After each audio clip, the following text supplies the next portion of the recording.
Guys, good morning! Ang project natin today ay yung palda na may lining. Ang gagawin po natin ay shortcut, no? Hindi po natin siya tatastasin na parehas, kundi yung shortcut nga po yung gagawin natin. So, ang unang dapat natin gawin ay ilatag siyang mabuti. So, tignan natin kung hanggang saan dapat yung adjustment na kailangan natin gawin.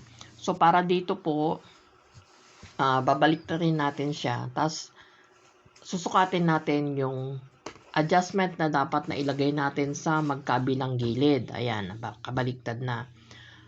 Pag nasukat na natin, lalagyan natin ng mga markings. Ayan po, naglagay na po ako ng mga markings dyan.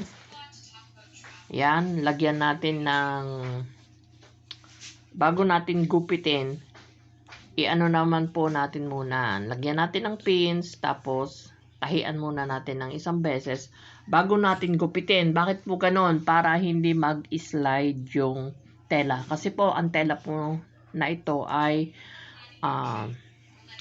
yung ma-slide siya. Ibig sabihin parang satin yung kanyang ano.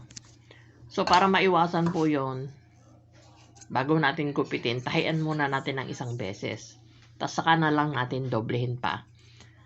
Ayan, magkabilang side, tahiin. And then, ganyan lang po ang gagawin natin na ano. Pagka cut na natin, as is na po siya, okay na.